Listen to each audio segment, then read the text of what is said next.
The lunar night stretched endlessly, broken only by the sharp glint of stars against the inky void.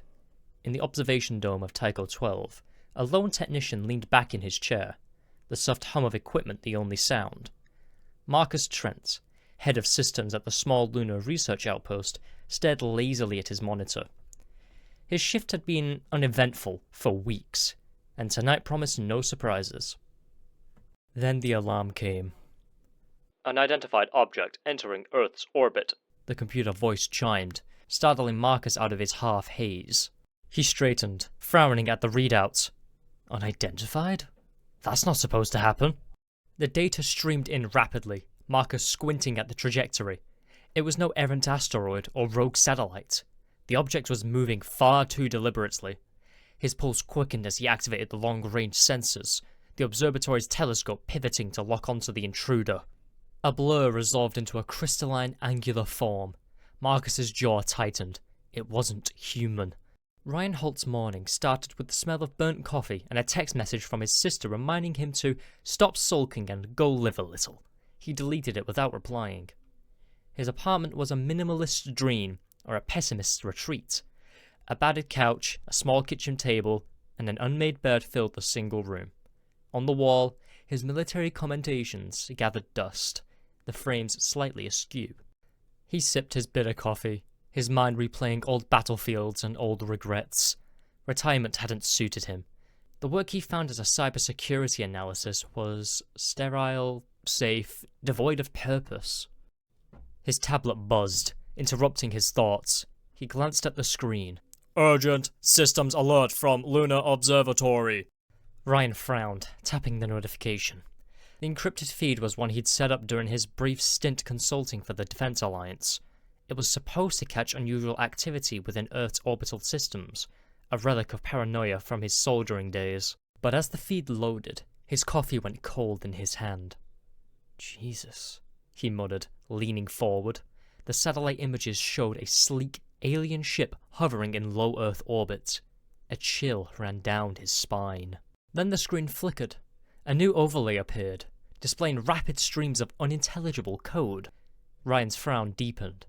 It wasn't coming from any known satellite. The origin signal pointed to something on Earth itself. "Defense grid," Ryan whispered, the words tumbling out unbidden. In Geneva, a high-priority emergency session was already underway. Representatives of the Global Defense Council sat in a circular chamber, their faces lit by holographic projections of an alien ship. "We have a breach," barked Admiral Grant, the head of Earth's unified space fleet, his voice cutting through the murmur of the room. "This craft entered Earth's orbit without warning. Our systems didn't even register it until it was too late." "Is it hostile?" asked a suited man from the European delegation. Grant's gaze was steely. "Unknown, but we're receiving signals from an active system, one that hasn't been online for over 3 centuries. The defense grid." The room went silent. The defense grid was a relic, a network of orbital weapons platforms and planetary shielding rumored to have been developed during Earth's darkest wars. Most dismissed it as a myth, a Cold War fantasy rendered obsolete by modern treaties. But now, the grid was awake. Above Earth, the alien ship drifted with calculated precision, its hull refracting light in eerie, prism-like patterns. Inside, Commander Vrosh of the Krell Dominion surveyed his instruments. "Primitive planet," he sneered, his mandibles clicking in disdain. "Their technology is rudimentary at best." The Krell had been monitoring Earth for decades, observing its inhabitants with mild curiosity. The humans were noisy, disorganized, and fond of conflict. They posed no real threat. "Commander," a subordinate hissed, pointing at a monitor. "Energy signatures unusual activity from the planet's orbital layer." Vrosh turned sharply, his multifaceted eyes narrowing. The readings were erratic, spiking in ways that didn't correspond to human capabilities. "What is this?" Before the technician could answer, the ship shuddered violently, an alarm blared, and a tactical overlay flashed red. "Energy weapon detected! Incoming!" The blast came without warning, A beam of searing light tore through space, striking the Krell vessel with surgical precision. The ship's shields flickered, then collapsed entirely. Secondary explosions ripped through the midsection. Vrosh barely had time to bark orders before the craft was engulfed in flame. Marcus Trent watched in silence as his monitor displayed the aftermath. The alien ship was gone, reduced to a smattering of debris. "What the hell just happened?" he muttered. The computer chimed again. "Defense grid operational. Target neutralized."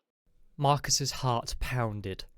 He wasn't sure which was more terrifying, the presence of an alien ship, or the fact that Earth had just obliterated it with a weapon no one knew existed. He scrambled to contact Earth Command. Reinhold's phone rang as he was halfway through decrypting the defense grid signal. He hesitated, then picked up. "This is Holt." "Ryan, it's Kier," said a familiar voice, tinged with urgency. "I need you to come to Geneva, now." Dr. Iwan Kier was a mentor to Ryan years ago, back when he was fresh out of the military and dabbling in cybernetic research. If Kier was calling, it meant something serious. "What's going on?" Ryan asked. "You've seen the feed, haven't you?" Kier said. "The defense grid.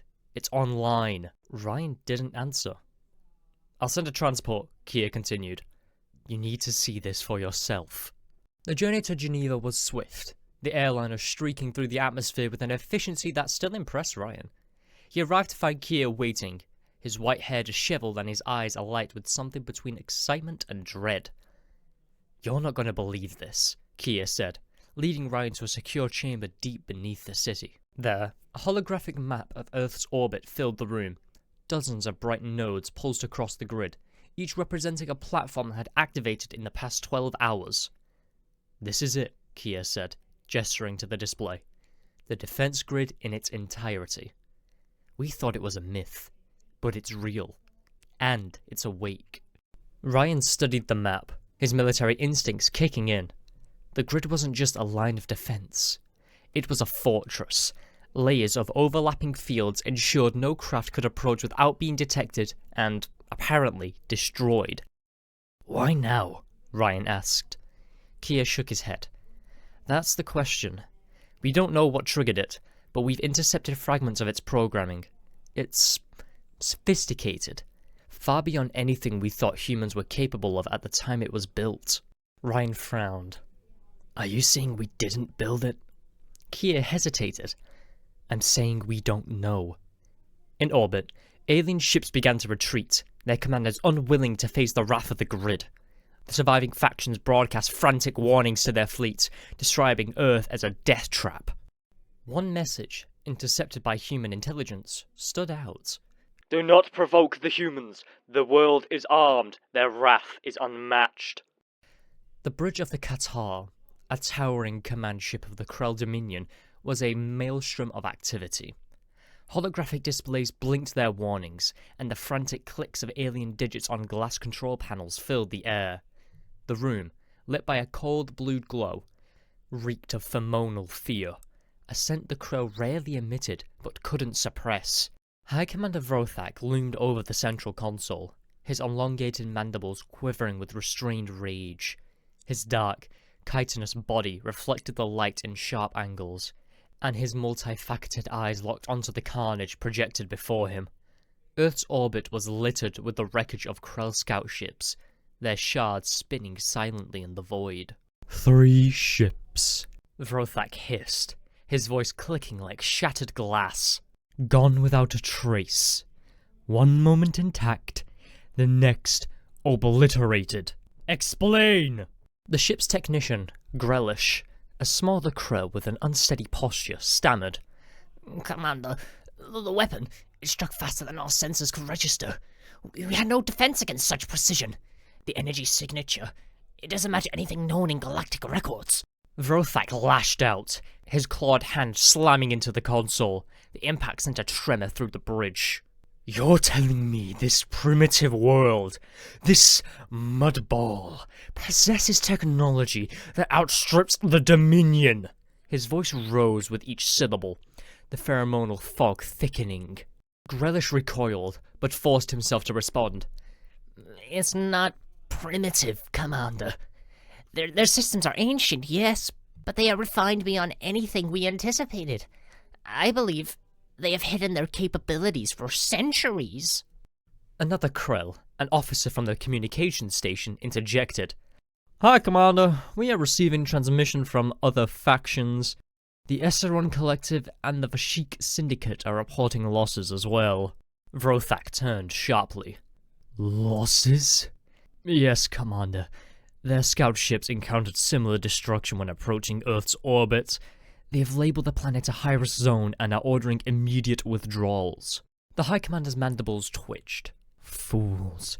To retreat without understanding the threat is to surrender to fear.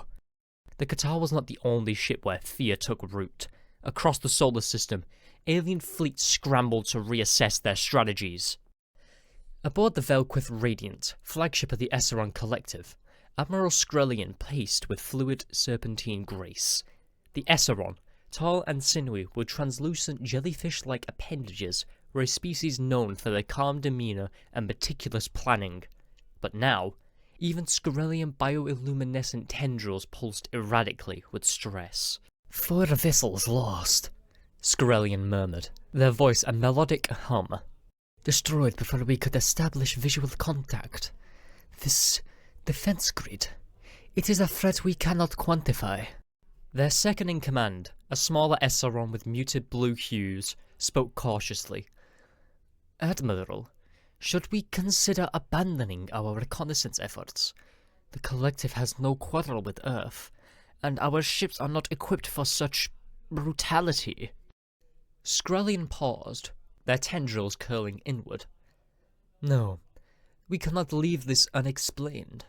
The humans, their sudden rise to prominence in galactic affairs is no longer a mystery. We must understand how they have concealed such power. On the Vashik Syndicate ship, Bathalon, panic gave way into infighting. The Vashik, a militant species resembling humanoid arachnids, were known for their aggressive territorial expansions. Their captain, Karath Shen, had been overconfident in approaching Earth, dismissing it as an easy target for their next annexation. Now, his officers hissed accusations across the bridge. You led us into a trap! One spat, their mandibles clicking furiously. The humans knew we would come. They lured us. Karath Shem slammed his forelimbs into the command pedestal, silencing the room. You dare accuse me of incompetence? It was your intelligence that claimed Earth was defenseless! Another officer, smaller but with sharper features, interjected. Enough! Blame will not salvage our fleet. We must retreat before the humans target us again. Karath hesitated, his compound eyes narrowing. He hated the idea of retreating. To back away from such a seemingly insignificant species was a blow to his pride. But the images of obliterated Vashik ships flickering on the view screens left little room for debate. Prepare for a tactical withdrawal, he growled. We will regroup and return when we understand the threat. Back aboard the Qatar, Commander Vrothak was far from ready to withdraw. Deploy observation drones, he ordered. I want every inch of their orbital defenses mapped. Grelush hesitated. Commander, the drones will likely be destroyed before. Do it! Vrothak's roar echoed through the bridge, his command leaving no room for argument. The drones launched silently into the void, small and nearly invisible against the backdrop of stars. They drifted towards Earth's orbit, transmitting live feeds to the Qatar. For a brief moment, the feed showed Earth's serene beauty, a blue and green sphere wreathed in clouds. Then, the grid responded. Dozens of beams erupted from hidden platforms, slicing through the drones with merciless efficiency. The screens aboard the Qatar went dark one by one. Vrothak stared, his mandibles clicking faintly. They are not defending. They are watching. The grid is alive. In the alien political circles of the galactic core, whispers of Earth's sudden lethality spread like wildfire.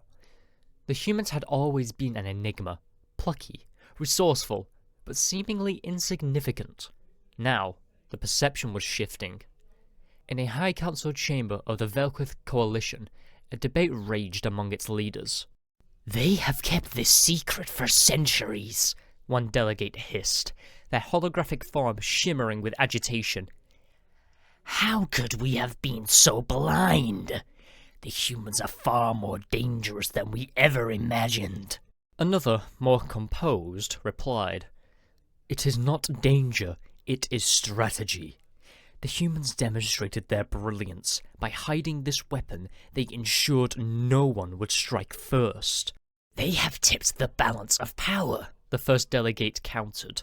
If the Dominion or Syndicate learn to replicate this grid... The chamber fell silent. The implications were clear. Earth was no longer just a backwater planet. It was a galactic power broker. The halls of the Geneva Command Complex were a stark contrast to the calm blue sky outside. Beneath the sprawling city, the subterranean facility hummed with frenetic energy. Technicians and analysts moved through narrow corridors with purpose, their voices clipped and tense.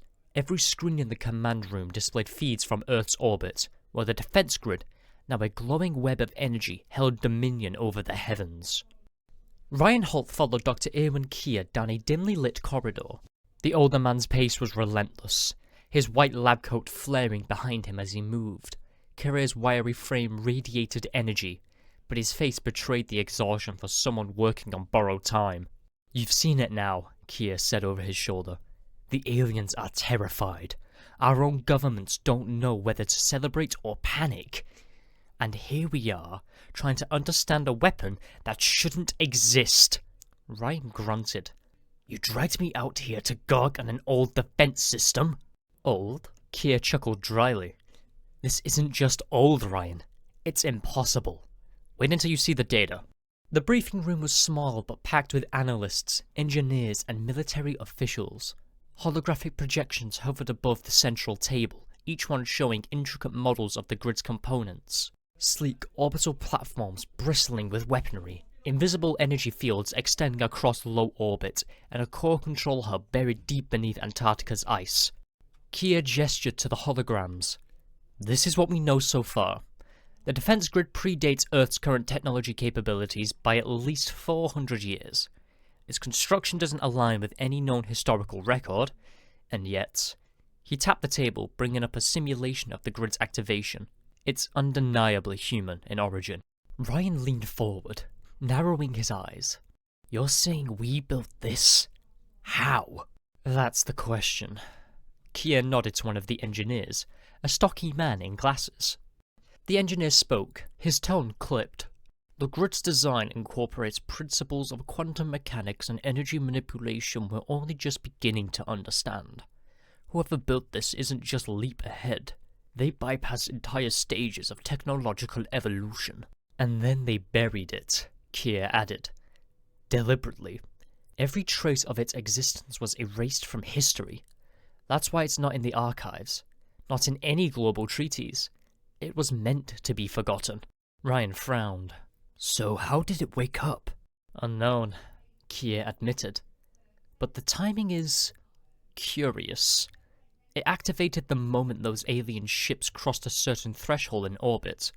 A failsafe, Ryan said, the pieces clicking into place. It's designed to protect us, even if we don't know it's there. In the operations center, live feeds from space showed the aftermath of the grid's awakening. Alien wreckage drifted in the void, twisted shards of metal glowing faintly in Earth's shadow. The technicians worked tirelessly, analyzing the grid's responses to potential threats. Status report! Admiral Grant barked, entering the room. His presence commanded attention, his broad shoulders and graying hair a testament to decades of service. A young officer stood and saluted. Sir, the grid remains fully active. No further alien incursion detected. But... He hesitated. But what? The system's algorithms are evolving. It's adapting, refining its targeting protocols. If this continues... The officer trailed off, looking to Kier for support. It could begin to see us as threats. Kier finished grimly. Grant's eyes narrowed. Explain. The grid's programming is autonomous, Kier said. It learns. If it interprets human actions, say, and attempt to deactivate it as hostile, it might respond in kind. Ryan folded his arms. So we're sitting on a weapon that might turn on us. Not if we act carefully, Kier replied. We need to understand its core functions. If we can access the central hub in Antarctica, we might be able to establish control. Grant glanced at Ryan. You've worked on classified systems before. Can we trust you on this? Ryan nodded. If it's human tech, I can work with it. The facility in Antarctica was a monolith of ice and steel. It jutted out of the frozen landscape like the prow of a ship, its surface weathered but intact. Ryan stood at the entrance, the biting wind cutting through his heavy coat. Kier and a team of engineers followed, their equipment loaded onto sleds. Welcome to the heart of the beast, Kier said, his voice muffled by the cold. The interior was cavernous, lined with ancient machinery that hummed with dormant power. The team moved cautiously, their footsteps echoing in the vast chamber. Ryan stopped at a console embedded in the wall. Its surface was etched with unfamiliar symbols, but as he reached out, the machine responded. The console lit up, its display shifted to a language he could understand. It looks like we're here, Ryan muttered. Kier peered over his shoulder. Fascinating. It's responding to your biometrics. Ryan's finger danced across the controls. The interface was surprisingly intuitive, guiding him through layers of data. Then, he found something that made him pause. What is it? Kier asked. Ryan pointed to the screen. A message. From the builders. The text was stark and simple. In unity, strength. In vigilance, survival. Let none trespass unchallenged. Back in Geneva, Admiral Grant watched the feed from Antarctica. The room was silent as Ryan's voice came through the speakers, relaying the message. It's a warning, Grant said quietly. To the galaxy, and to us. Kier's voice crackled over the comms. Admiral, there's more. The grid's activation protocols were designed to escalate in response to persistent threats. If the aliens don't back off. Grant's expression hardened. Then they'll see the full power of the defense grid. Above Earth, alien ships lingered at the edge of the solar system, their commanders paralyzed by indecision. The once disorganized humans had revealed a weapon of unmatched precision and scale, forcing the galaxy to reconsider everything they thought they knew about Earth.